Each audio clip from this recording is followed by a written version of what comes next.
Monsieur le Président de l'Assemblée nationale, Monsieur le Premier ministre, Mesdames, Messieurs les membres du gouvernement, Monsieur le Directeur général de l'UNESCO, Mesdames, Messieurs les représentants des institutions internationales, Excellences, Mesdames et Messieurs les ambassadeurs, Monsieur le recteur de l'Université Amadou Mahtar Mbow, Mesdames, Messieurs les membres de la famille et amis de M. Amadou Mahtar Mbow, Monsieur le Président de la Fondation Amadou Mahtar Mbow pour les savoirs endogènes, Mesdames et Messieurs, distingués invités en vos rangs, titres et qualités. Mesdames, Messieurs, nous sommes réunis à un moment où la nation rend hommage à l'un de ses plus illustres fils, dont le parcours et l'action irradient notre conscience nationale et inspirent le récit. Par ma voix, la nation tout entière exprime sa profonde gratitude et célèbre la mémoire d'Amadou Mahtar Mbow. Gravé sur le frontispice d'une université sénégalaise, le nom d'Amadou Mahtar Mbow est élevé au rang des immortels. Il n'est dommage plus symbolique que d'accéder à l'éternité dans le lieu le plus prestigieux du savoir, l'université. En effet, quel autre espace de socialisation et de savoir que l'université pour favoriser un dialogue constructif entre les civilisations? La quête de l'égalité entre les cultures et entre les peuples, arlésienne de plusieurs décennies de lutte politique qu'il a menée, est toujours aussi d'actualité. Soyez assurés qu'en tant que dépositaire du pouvoir politique, nous prendrons toute notre part pour consolider les acquis de nos glorieux devanciers dans le combat pour la réhabilitation de l'histoire, de la mémoire, de la dignité des Africains, en somme, du panafricanisme. Mesdames, Messieurs, ce qui nous réunit transcende une cérémonie d'hommage dédiée à un homme. Nous nous réunissons pour accomplir ensemble un acte de conscience collective, un devoir de mémoire et pour honorer un rendez-vous de la nation avec elle-même. Nous nous réunissons pour un moment d'histoire où la mémoire devient la matrice d'un avenir commun que l'on doit sans cesse cultiver.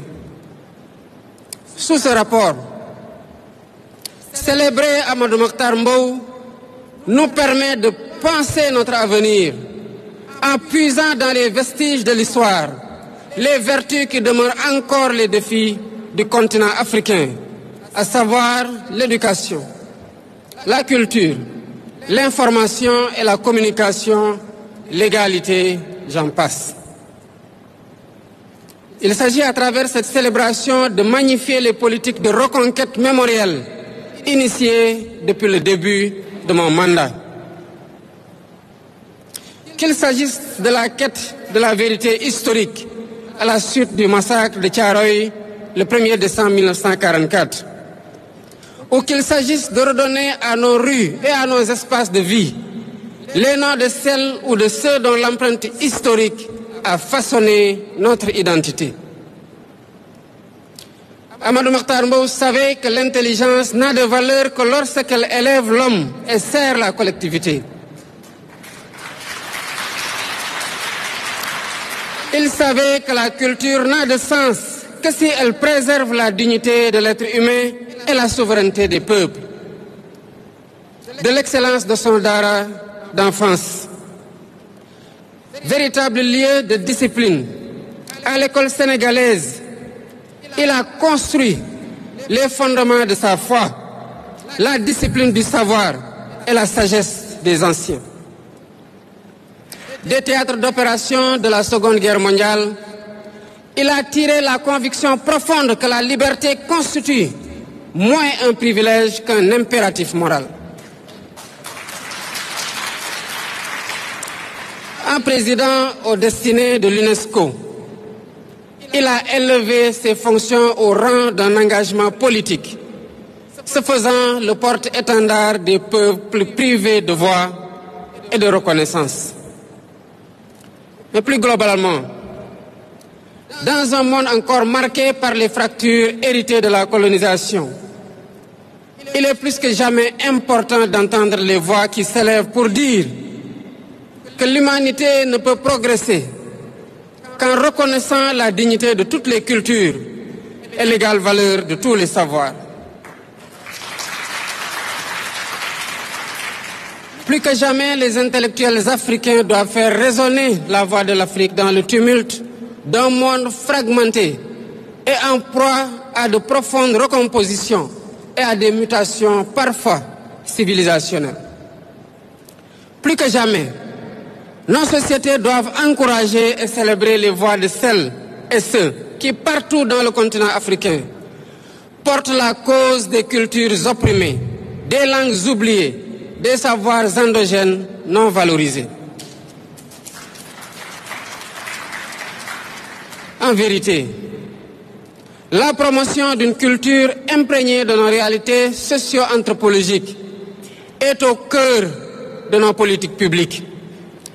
En effet, la vision Sénégal 2050 promeut un Sénégal maître de son destin, éducateur de ses enfants, créateur de ses savoirs et fier de sa culture. Nous pensons fermement, par une approche constructiviste, que l'éducation, loin d'être une dépense, est le viatique de toute prospérité durable. Elle est le soubassement même de la conquête de nos souverainetés. En tant que levier de développement, l'éducation doit participer à la démocratisation des connaissances et réduire les vulnérabilités qui traversent les pays du Sud. Mesdames, Messieurs, la journée qui nous réunit aujourd'hui démontre que la culture n'est pas un ornement, mais la sève qui nourrit la nation, la mémoire qui la guide et la lumière qui la projette vers l'avenir. Ce 28 octobre 2025, nous honorons certes un homme, mais nous célébrons aussi un Sénégal qui croit en la puissance du savoir et de la culture, à la force du travail et à la grandeur de toute une nation. Nous célébrons un Sénégal où chaque école, chaque université et chaque dara aspire à être dépositaire de notre identité culturelle afin d'en assurer une fidèle transmission à la postérité. Nous célébrons un Sénégal où l'on s'honore du titre de citoyen, un Sénégal où le numérique et l'intelligence artificielle ne remplacent pas l'humain, mais l'élève. Un Sénégal où les technologies de demain servent les valeurs éternelles de notre civilisation, que sont la solidarité, la vérité et la paix. C'est dans cette trajectoire d'espérance et de continuité que nous avons inscrit la transformation digitale de notre système éducatif à travers la stratégie du numérique pour l'éducation 2025-2029.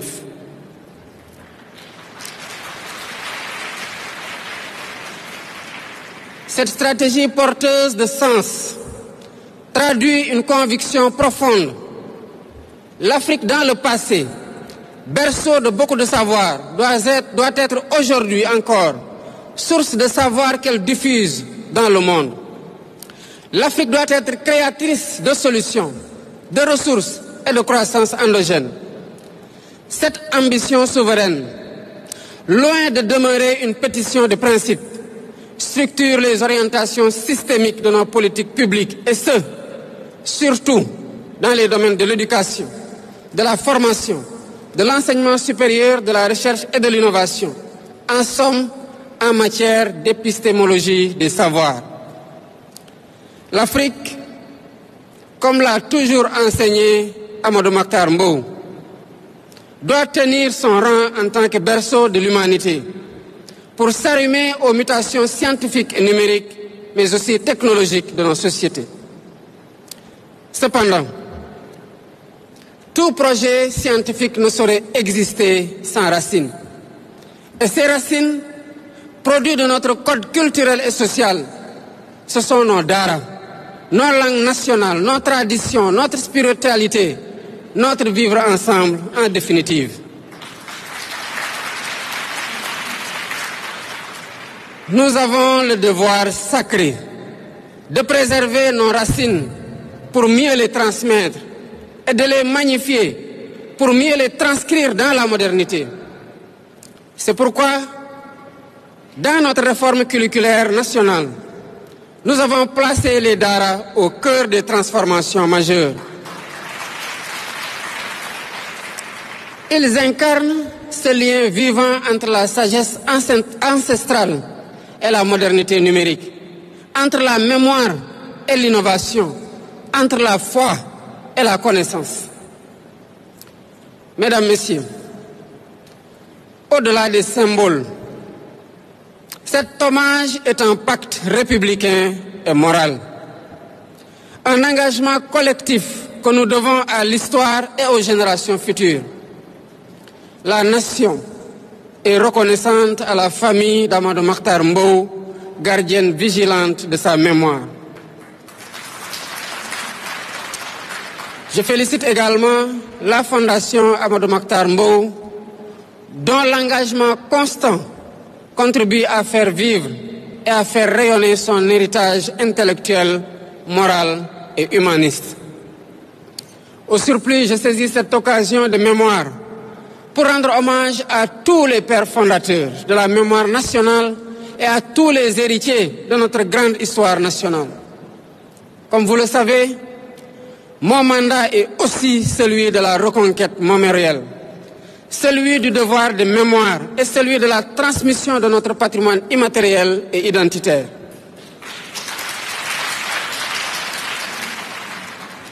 Mesdames et messieurs, en réalité, la cérémonie d'aujourd'hui s'inscrit dans une dynamique plus holistique de réaffirmation de notre souveraineté par la refondation morale et éducative de notre pays.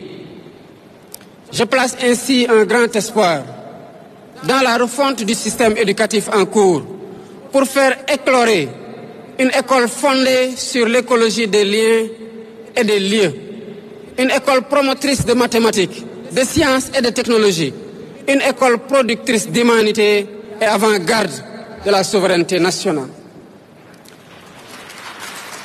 C'est tout le sens de l'initiative NITE, la nouvelle initiative pour une transformation humaniste de l'éducation,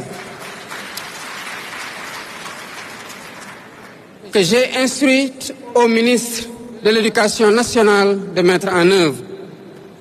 Par conséquent, j'exhorte la jeunesse du Sénégal à faire sienne cette assertion d'Amadou Mahtar Mbow. Notre destin n'est inscrit dans aucune fatalité. Vive le Sénégal souverain, juste et prospère. Vive le Sénégal uni, solidaire et debout. Je vous remercie de votre attention.